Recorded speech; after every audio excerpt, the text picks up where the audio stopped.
जी बिस्मिल्लाहिर्रहमानिर्रहीम। हम बात कर रहे थे मेडिकल इंश्योरेंस की। नेक्स्ट जो बेसिकली टॉपिक है that is consumer directed health plans.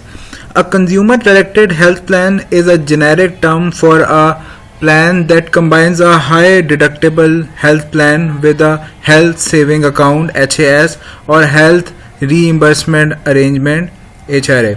The high deductible health plan is a medical expense plan with a high annual deductible.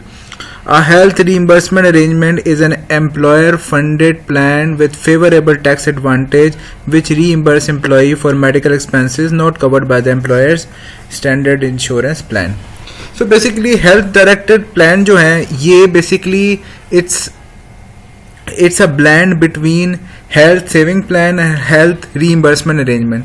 Saving plan में क्या होगा कि आपको it is basically a saving plan कि आपको account दे दिया जाएगा जैसे सेविंग अकाउंट्स होते हैं और वो for the purpose of health होंगे और उसका फ़ायदा ये होगा कि वो टैक्स डिडक्टेबल होंगे। इसी तरह हेल्थ रीइंबर्समेंट अरेंजमेंट है कि इस केस में जो आप पे कर रहे हैं एम्प्लॉयर एक फंड क्रिएट करेगा आपके पैसों का जो बेसिकली टैक्स फेवरेबल आपको बेनिफिट देगा। तो बेसिकली इन प्लान्स का फायदा ये है कि आपको एक प्लान मिल जाता है जिससे आपकी सेविंग भी हो रही है और मेडिकल रिइंबर्समेंट भी उसी से मिल रही है और सबसे ज़्यादा ये इसका फ़ायदा होता है कि ये टैक्स डिडक्टेबल है। ये जितनी भी सेविंग और ये रिइंबर्समेंट प्लान होंगे ये टैक्स डिडक्टेबल होंगे। अच्छा, अब हम देखते हैं कि यूनाइटेड स्टेट्स के लेवल पे बात करें तो बेसिकली रिसेंट डेवलपमेंट क्या है एम्प्लॉयर स्पॉन्सर्ड हेल्थ प्लान्स में। जो हेल्थ प्लान्स हैं बेसिकली इसमें क्या क्या चीज़ें चेंजेस आ रहे हैं with the passage of time. Number 1, health insurance premium continue to rise. Definitely जिस तरह अगर हेल्थ की कॉस्ट इंक्रीज होगी डेफिनेटली मेडिकल बिल्स ज़्यादा होंगे, सर्जन की फीस ज़्यादा होंगी, हॉस्पिटल के चार्जेस ज़्यादा होंगे, तो ये तो एक्सपेक्ट किया जा सकता है। इन्फ्लेशन के साथ ये डायरेक्ट लिंक होगा और जैसे जैसे टाइम पास होता जाएगा गुजरता चला जाएगा वहाँ पे प्रीमियम इंक्रीज होना शुरू हो जाएंगे। Employers are shifting more cost to employees through higher deductibles. अच्छा, अब एम्प्लॉयर जो है वो मिनिमम कवरेज दे रहे हैं। जैसे पाकिस्तान का अगर केस देखें तो प्रीसीडेंट उठाएं तो मोस्टली ऑर्गेनाइजेशन पेरेंट्स की, स्पाउस की और आपकी इमीडिएट फैमिली जो कि चिल्ड्रन की कवरेज दे रही थी, लेकिन अब मोस्टली जो प्राइवेट सेक्टर है वो कन्वर्ज कर गया, सिर्फ पेरेंट्स इसमें इंक्लूड नहीं हो रहे। इसी तरह मतलब एम्प्लॉयर का फोकस ये है कि जितना भी हो एम्प्लॉय को कन्वर्ट कर दिया जाए, तो उन्होंने ज़्यादातर उसका एक फंड बनाया होता है जो कि एम्प्लॉय से ही डिडक्टेबल होता है और उसकी बेसिस पे वो ग्रुप इंश्योरेंस का कोई ऐसा प्लान दे रहे होते हैं। मोस्टली थर्ड पार्टी इंश्योरेंस पे वो जा रहे होते हैं। Preferred provider organization continue to dominate group health insurance market. अच्छा, ये बात है कि जो मेडिकल इंश्योरेंस प्रोवाइडर है जिसकी नॉर्मली साइज लार्ज होता है वो बेनिफिट भी ज़्यादा दे सकता है एट लेसर कॉस्ट क्योंकि उसका साइज वो इकोनॉमीज ऑफ स्केल एंजॉय कर रहा है। तो जो इस तरह की ऑर्गेनाइजेशन है जो मार्केट लीडर होती हैं उनका शेयर नॉर्मली इंक्रीज होता जा रहा है और उनका वो डोमिनेट करती है मार्केट। वो हर कंट्री में कोई ना कोई एक ऑर्गेनाइजेशन होती है जो अपनी इकोनॉमी को डोमिनेट कर रही होती है इन this medical insurance sector.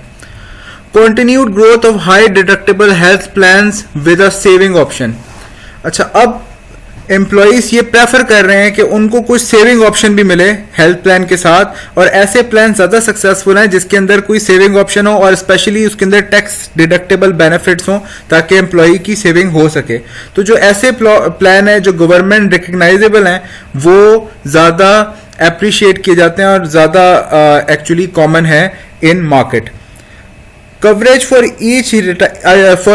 For early retirees continues to decline. Definitely हमने बात की कि मेडिकल इंश्योरेंस तब तक कवर करता है जब आपकी जो, अभी हम ग्रुप इंश्योरेंस की बात कर रहे हैं, जब तक आपके एम्प्लॉयमेंट का टेन्योर है, तो अगर कोई अर्ली रिटायरमेंट ले रहा है तो उसके बाद का जो उसका 60 ईयर अचीव करने का जो पीरियड है रिटायरमेंट के बाद तक का, मोस्टली प्लान्स उसको कवर नहीं करते। इस्टेब्लिशमेंट ऑफ टायर्ड और हाई परफॉर्मेंस नेटवर्क, अब इन सारे ऑर्गेनाइजेशंस का भी नेटवर्क एक डेवलप हो गया है जो कि एक दूसरे को फैसिलिटेट कर रहे होते हैं। Establishment of tired pricing of prescription drugs, इसी तरह जो प्राइसिंग है वो भी शेयर की जाती है कि कौन सी सेम ड्रग जो है वो किस प्राइस पे अवेलेबल है, और उसकी बेस पे उसकी कॉस्टिंग की जाती है जो कि प्रीमियम में चार्ज हो रही होती है। Increase in employer offering of wellness benefit, अच्छा अब एम्प्लॉयर अपने एम्प्लॉय को और उसकी फैमिली को तो वेलनेस बेनिफिट भी दे रहा है डेवलप इकोनॉमी में। इसका मतलब ये है कि अगर वो कोई मेडिकल कॉस्ट बियर नहीं करता तो इस केस में वेलनेस बेनिफिट भी दिए जाते हैं, एनकरेज किया जाता है ऐसे एम्प्लॉयज को जो मेडिकल फैसिलिटी क्लेम नहीं कर रहे हो, उनको भी कोई बेनिफिट दिया जाता है जिसको वेलनेस बेनिफिट है। ऑफ कोर्स इससे एम्प्लॉयर को फायदा हो रहा है, तो वो एम्प्लॉयर अपना जो बेनिफिट है उसका कोई पोर्शन एम्प्लॉय को ट्रांसफर करता है ताकि उसको भी इंसेंटिव हो और वो कोशिश करे to stay fit and to actually reduce the cost incurred by the employer in this medical benefit insurance. Use of health risk assessment, अच्छा अब ये और टेक्निकल बात है कि जितनी भी हेल्थ कंपनीज हैं वो रिस्क असेसमेंट उनकी पहले से होती है और उसकी बेस पे वो कोई भी हेल्थ इंश्योरेंस ऑफर करते हैं। एम्प्लॉयर के केस पे भी बात है, हमने रिस्क की जब बात की थी तो हमने कहा था कि रिस्क असेस होगा सबसे पहले, फिर उसके बाद उसके ऑप्शन देखेंगे कि रिस्क को अवॉइड करें, एक्सेप्ट करें, ट्रांसफर करें या डू नथिंग। तो पहले इसी तरह हेल्थ का जो रिस्क है, एम्प्लॉय की हेल्थ का रिस्क, उसकी भी प्रॉपर असेसमेंट होती है by the employer. It is common for all the organization, even for the employer as well as for the insurance companies। तो health assessment का जो mechanism है वो ज़्यादा developed होता जा रहा है, जो एक recent development है in this health risk health insurance। Establishment of on-site health clinics, अब organization के अंदर भी ऑन साइट कोई क्लिनिक होता है, एटलीस्ट फर्स्ट एड की ट्रीटमेंट तो मौजूद होती है, और उसके अलावा भी मोस्टली ऑर्गेनाइजेशन में कोई ना कोई एक बेसिक जो फर्स्ट एड के लिए जो क्लिनिक डेवलप होता है वो किया जा रहा होता है। और जो कुछ कॉमन टेस्ट हैं उसके लिए जो लार्ज ऑर्गेनाइजेशंस हैं उन्होंने खुद अपना सेटअप डेवलप किया होता है rather than always going to a external consultancy. अच्छा ये एक एग्जिबिट है जो आपको शो कर रहा है average annual premium for single and family coverage. आप ये भी देख सकते हैं कि देखें, जो हमने पहली बात की कि प्रीमियम बढ़ रहे हैं, इसकी दोनों रीजंस हैं कि प्रीमियम भी बढ़ रहा है और शायद कवरेज भी कॉमन हो गई है। तो with the passage of time जो एवरेज प्रीमियम है यूनाइटेड स्टेट्स में, ये डेटा 1999 से 2011 तक है, वो इंक्रीज कर रहे हैं। जो average coverage for a single person 1999 में $2,000 था, that is per annum 2196 specifically, that has increase to 5429। तो ये इंक्रीज होते होते, और उसकी रीजन जस्टिफाइड है कि आपकी इकोनॉमी में जब इन्फ्लेशन होगा तो प्रीमियम भी इंक्रीज होना शुरू हो जाएगा। Group medical expense contract provision, the Health Insurance Portability and Accountability Act 1996 place restriction on the right of insurer to limit coverage for pre-existing condition, period is restricted to 12 months। अच्छा अब ये एक act की बात हो रही है जो कि यूनाइटेड स्टेट्स में एप्लीकेबल है, जिसको बोलते हैं health insurance portability and accountability act. इसके काफी सारे फीचर्स हैं। पहली बात तो ये प्री एग्जिस्टिंग कंडीशन की। प्री एग्जिस्टिंग कंडीशन वो होती है, वो कोई हेल्थ कंडीशन होती है जो एम्प्लॉय के उस इंश्योरेंस के एंटर होने से पहले एग्जिस्ट कर रही होती है। किसी एम्प्लॉय को कोई ऐसी डिजीज है जो उस इंश्योरेंस कॉन्ट्रैक्ट में एंटर होने से पहले है, तो वो अक्सर इंश्योरेंस के जो कॉन्ट्रैक्ट होते हैं उसके अंदर क्लॉज होता है कि वो कवर नहीं कर रहे होते।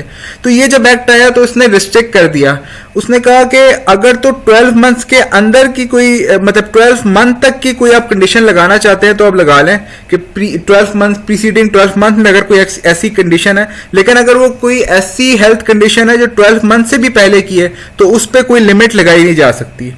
मतलब तो फिर वो जो कंडीशन है वो 12 मंथ तक सिर्फ लिमिट हो गई है by this act. The act also established the portability of insurance coverage whereby insurers must give an employee credit for previous coverage. दूसरा इस एक्ट ने क्या किया, इसने कहा कि अगर कोई पोर्टेबिलिटी है, कोई एम्प्लॉई ऑर्गेनाइजेशन से मूव कर जाता है, तो अगर वो नई ऑर्गेनाइजेशन में भी सेम इंश्योरेंस कंपनी से कवरेज ले रहा है, पहले भी वही कवरेज यूज कर रहा है, तो फिर जो पुरानी जो इंश्योरेंस फैसिलिटी है उसका बेनिफिट भी एम्प्लॉय को मिलेगा। मोस्टली अगर कैश वाली इंश्योरेंस है तो वो पोर्टेबल हो जाएगी। तो ये दो बेसिक फीचर थे। Basically it was a full act, लेकिन हमारे कोर्स से रिलेटेड ये दो बेसिक बातें हैं जो हमने देखी।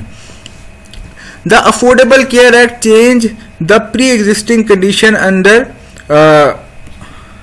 under Health Insurance Portability and Accountability Act. Current individual policies and job-based health insurance plans cannot exclude coverage for pre-existing condition in children under 19. एक और चीज इसमें जो ऐड की, अगर कोई चाइल्ड है जिसकी एज अंडर 19 है and he has come to an employment, तो उसकी अगर प्री एग्जिस्टिंग कंडीशन 12 मंथ के अंदर की भी है तो वो एक्सक्लूड नहीं की जा सकती। Beginning in 2014, insurers are prohibited from denying or limiting coverage for pre-existing condition to adult as well. 2014 में एक और डेवलपमेंट आई कि अब जो एडल्ट हैं उनकी भी प्री एग्जिस्टिंग कंडीशन को लिमिट नहीं किया जा सकता। तो बेसिकली एक्ट जो है अब वो कह रहे, वो बात ये हो रही है कि जितनी भी मेडिकल कवरेज ऑफर हो रही है उस पर प्री एग्जिस्टिंग कंडीशन है या नहीं हुई भी उसको एक्सक्लूड नहीं किया जा सकता थ्रू अ क्लॉज। जो इंश्योरेंस कंपनी पहले पुट करती थी वो क्लॉज पुट करके उसको लिमिट नहीं किया जा सकता। अ coordination of benefit provision specifies the order of payment when an insured is covered under 2 or more group health insurance plans. अच्छा, अब ये केस है कि अगर कोई एम्प्लॉय है जो कि एक या एक से ज्यादा बल्कि दो या दो से ज्यादा प्लान में कवर हो रहा है, तो फिर प्रोविजन उसका सीक्वेंस क्या होगा। मतलब अगर दो इंश्योरेंस अप्लाई हो रही हैं for a certain medical treatment, तो कौन से वाले से बेनिफिट लिया जाएगा, किस इंश्योरेंस कंपनी से बेनिफिट लिया जाएगा, तो उसकी सीक्वेंस भी इधर डिफाइन कर देगी। Coverage as a employee is all usually primary to coverage as a dependent.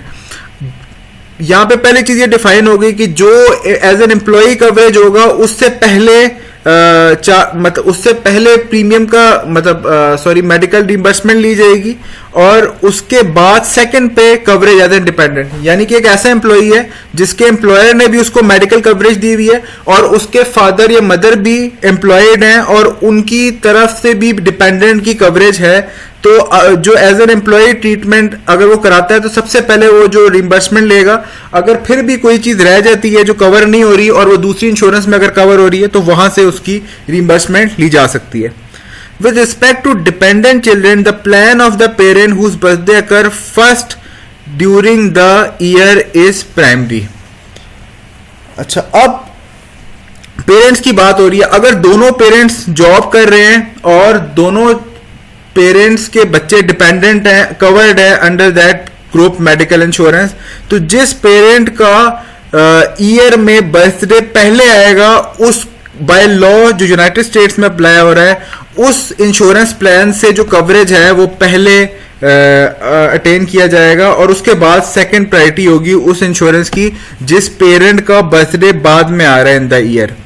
The Consolidated Omnibus Budget Reconciliation Act of 1985 gives employee the right to remain in the employer's plan for a limited period after leaving the employment. ये core act की बात हुई है जो ये कहता है कि employment के बाद भी एक certain period है जो कि normally 12 months का होता है कि उसके बाद भी उस ग्रुप इंश्योरेंस के अंडर वो एम्प्लॉय कवर होगा रिटायरमेंट के बाद भी।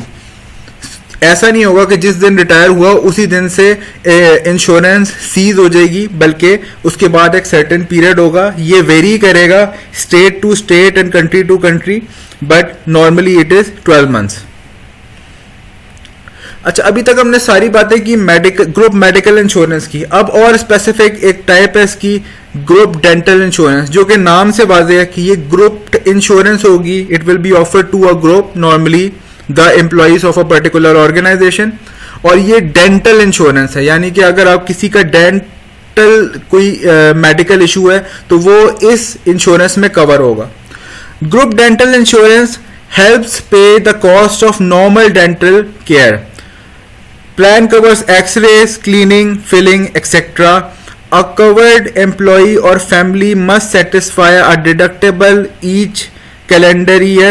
Co-insurance requirements vary depending on the type of service provided. Most plan have maximum limit on benefit. Some dental services are excluded. बिल्कुल वही बातें हैं जो हमने मेडिकल में डिस्कस की. ये और स्पेसिफिक है कि आपकी जितनी भी डेंटल कॉस्ट होंगी वो कवर हो रही होंगी, जैसे कि एक्सरेस होगी, क्लीनिंग होगी, फिलिंग होगी. उसके अलावा ये एप्लीकेबल तब होगा जब प्रीमियम पे रेगुलरली होगा. अगर तो पूरा एम्प्लॉयर ने पे करना है तो एम्प्लॉयर रेगुलरली पे कर रहा होगा. अगर पार्ट एम्प्लॉयर ने पे करना है और पार्ट एम्प्लॉई ने पे करना है, तो अगर एम्प्लॉई रेगुलरली उसका प्रीमियम फॉर ईच ईयर पे करेगा तो डेफिनेटली फिर ये कवर होगा. और नॉर्मली ये डिडक्टेबल अलाउंस होता है, ये टैक्स एडजस्टेबल अलाउंस होता है, मतलब टैक्स में it is considered as an expense. फिर हमने को इंश्योरेंस की बात मेडिकल में की थी कि अगर कोई एडिशनल इसमें ऐड करना चाह रहे हैं तो अगर को इंश्योरेंस की भी रिक्वायरमेंट है तो वो भी हो सकती है, लेकिन अगेन को इंश्योरेंस की रिक्वायरमेंट हर एम्प्लॉयर पे और हर कंपनी में वेरी करेगी. ये जो डेंटल प्लान होते हैं नॉर्मली इसकी मैक्सिमम लिमिट भी होती है कि पर एनम कोई लिमिट दे दी जाती है कि इससे ज्यादा डेंटल एक्सपेंडिचर होगा तो एम्प्लॉय खुद मीट करेगा. और डेफिनेटली इसके अंदर कुछ सर्विसेज ऐसी भी होती है डेंटल जो एक्सक्लूड की जाती हैं और ये insurance policy to policy vary करेंगे. अब predetermination of benefit provision informs the employee of the amount that the insurer will pay for a service before the service is performed. अगर pre determination of benefit कराई जाए तो ये भी insurer provide करता है. इसमें क्या होता है, इंश्योरर पहले ही बता देता है ट्रीटमेंट देखते हुए कि इस ट्रीटमेंट के अगेंस्ट मैक्सिमम जो कवरेज है वो इस अमाउंट की है. तो एम्प्लॉई को पहले से पता होता है कि इस ट्रीटमेंट के अगेंस्ट इस अमाउंट की मैक्सिमम रीइंबर्समेंट है, उससे अगर ओवर एंड अबव जाएगी तो वो एम्प्लॉई को खुद पे करनी पड़ेगी. अच्छा, इसके बाद हम बात करेंगे ग्रुप डिसेबिलिटी इनकम इंश्योरेंस. ये भी नाम से वाज़ेह है कि it is offered to a group, और ये डिसेबिलिटी इंश्योरेंस है कि अगर during the course of an employment कोई डिसेबिलिटी हो जाती है, कोई एक्सीडेंट की वजह से कोई डिसेबिलिटी अकर कर जाती है, तो फिर उस केस में जो इंश्योरेंस होगी उसको हम ग्रुप डिसेबिलिटी इनकम इंश्योरेंस बोलते हैं. Group disability income insurance pays weekly or monthly cash payment to employees who are disabled from accident or illness. Disability कहते हैं जब वो अपनी ड्यूटीज को पार्शियली या फुली परफॉर्म ना कर पाए कोई एम्प्लॉई, तो उसको डिसेबिलिटी बोलते हैं, because he is not able to perform his work. अब काम नहीं कर सकेगा तो डेफिनेटली फिर इसका मतलब ये है कि उसकी इनकम कट हो रही है, तो उस की जो इंश्योरेंस होती है उसको डिसेबिलिटी इनकम इंश्योरेंस बोलते हैं. अच्छा, इस केस में अगर इंश्योरेंस हुई हुई है और डिसेबिलिटी हो जाती है तो उसको मंथली या वीकली कैश पेमेंट मिलती है, जो कि जिस तरह सैलरी का जिस तरह पैकेज होता है, तो वो भी डिफाइंड होती है. अब ये कितनी मिलती है ये डिपेंड करता है कि कितनी सम इंश्योर्ड था पहला, दूसरा डिसेबिलिटी परमानेंट है या टेम्पररी है. Under a short-term plan, benefit range from 13 week to 2 year. अगर तो शॉर्ट टर्म प्लान लिया हुआ है तो उसमें ये डिसेबिलिटी बेनिफिट 13 वीक से 2 ईयर तक मैक्सिमम कवर होंगे. Most cover only non occupational disability which mean that an accident और illness must occur of the job. Employee must be totally disabled to qualify. You are considered totally disabled if you are unable to perform each and every duty of your regular occupation. अच्छा, इस तरह की जो insurance होती है normally of the duty insurance होती है. अगर ऑन द ड्यूटी कोई एक्सीडेंट हो तो वो तो 100% कवर हो रहा होता है टिल रिटायरमेंट. ये क्योंकि ऑफ द ड्यूटी कोई ऐसा एक्सीडेंट हुआ होता है जो कि डिसेबिलिटी कॉज कर रहा होता है, इसीलिए 13 वीक्स टू 2 ईयर्स की बेसिकली इंडेमनिटी प्रोवाइड कर रहा होता है. और जैसा मैंने कहा ये डिपेंड कर रहा होगा टेम्परेरी डिसेबिलिटी है परमानेंट डिसेबिलिटी है.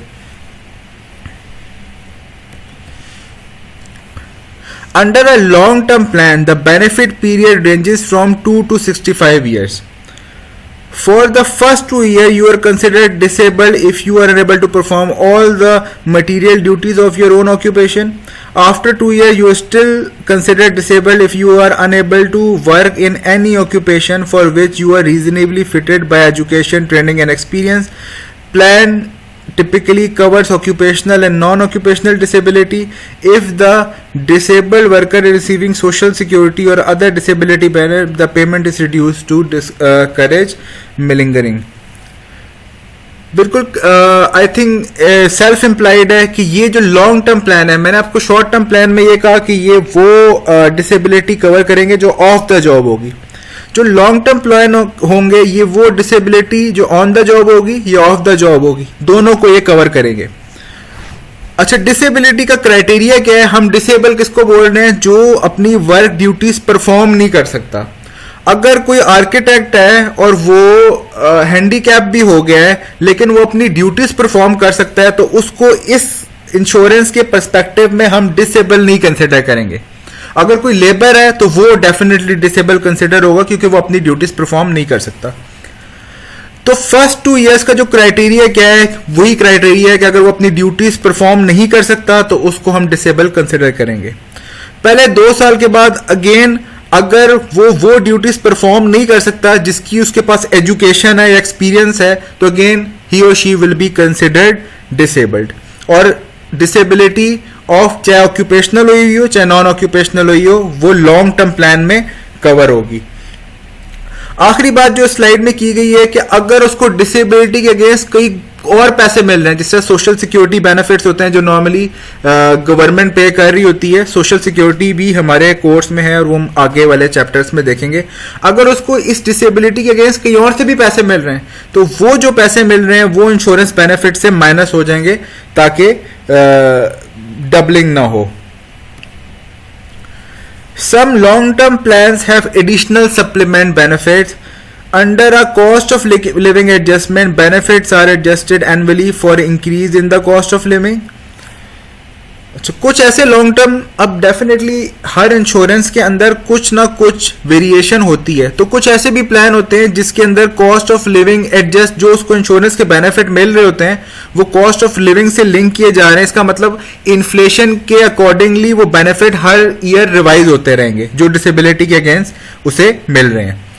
Under the pension accrual benefit, the plan makes a pension contribution so that the disabled employee pension benefit remains intact. ऐसे जो पेंशन एक्रूअल बेनिफिट होते हैं इसके अंदर एम्प्लॉय को डिसेबिलिटी के अलावा कोई पेंशन की भी अमाउंट मिलती है. A survivor or income benefit provision makes monthly payment to an eligible surviving spouse or children for a limited period following the disabled worker's death.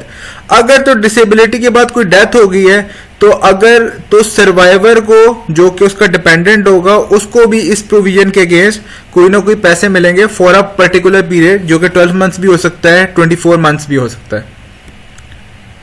और लास्ट जो हम डिस्कस करेंगे they are called cafeteria plans. A cafeteria plan allows employee to select those benefit that meet their specific need. इसको cafeteria plan इसलिए बोलते हैं कि जब आप लोग कैफेटेरिया में जाते हैं तो you are free to order for yourself. जो आपको खुद पसंद है आप वो डिश ऑर्डर कर सकते हैं. इसीलिए इसको कैफेटेरिया प्लान बोलते हैं कि इस केस में एम्प्लॉय को फ्रीडम दिया जाता है कि आपको एक लिमिट दे दी है, इस लिमिट के अंदर एम्प्लॉयर एम्प्लॉय को लिमिट दे रहा है, आपको जो प्लान आपको सूट करता है जिस तरह का प्लान आप वो ऑप्ट कर सकते हैं.